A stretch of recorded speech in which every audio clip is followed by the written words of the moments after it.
As the sun rises over Camarines Sur, a normal day begins for most of its townfolk. The usual hustle and bustle of the province fills the air. For most, it is but a normal day in their daily grind. But for a select few, a different story is about to unfold.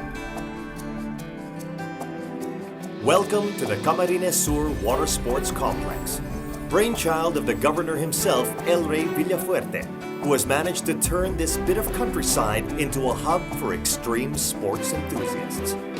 Well, we really want to promote sports tourism. Kasi namin iba-ibang sport, hindi lang wakeboarding, dragon boat rin kami ngayon, triathlon. So we want to promote tourism, but particularly more in sports related. And we're very happy to have a world-class event like Ironman. It's super big, first in the Philippines. I think if not the first or second biggest in Asia. It's definitely big for the Philippines, big for Camsur, big contribution for the sport of triathlon.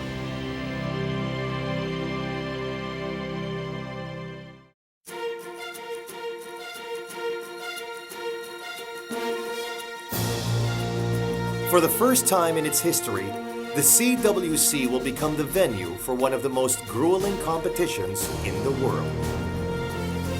As dawn breaks, most people remain in deep slumber. But for the participants of the Ironman race, the thought of sleeping is far from their minds. In a few hours, they will be embarking on a grueling 70.3-mile race that will test their limits, their determination, their endurance, and their will. Taking part in this race means a lot to these athletes, and some have traveled thousands of miles just to take on the challenge. One of them is Bree Wee. Yeah, I moved to Hawaii as a surfer girl, and my roommate was a marathon runner, and she said, Bree, you're getting chunky, you need to start running. So I said, okay, that's awesome, I'll do it. So I started running to check the waves and just check out the surf, and I started a goal. I wanted to make it all the way down to the beach and all the way back to my house without stopping. So I just kept learning to run further and further distances, and then she said, train for a marathon. So I started training for a marathon, and then I bought a bike and joined the swim team and decided to do a triathlon. Another lady joining the competition is U.S. pro triathlete Gina Kerr. Well, I was a swimmer in college, and then after I used up my eligibility, someone asked me to be on a relay in a triathlon, and that was my first introduction. And so I did that for a couple of years, and then slowly got my confidence to do my first triathlon. So I did my first triathlon in 1994. Hoping to give her all is Charlotte Paul.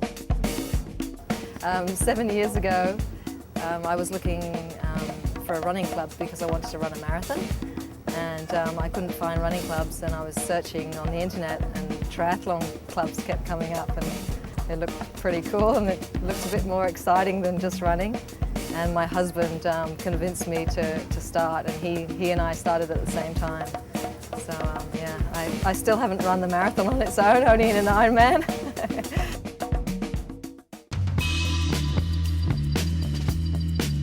A few hours before the race starts, an energetic vibe goes through the complex. The competition has attracted a colorful mix of individuals, including executives, visiting foreigners, local triathletes, seasoned athletes, businessmen, local celebrities, and triathlon superstars. Today, they share one goal, and that goal is just a few ticks of the clock away.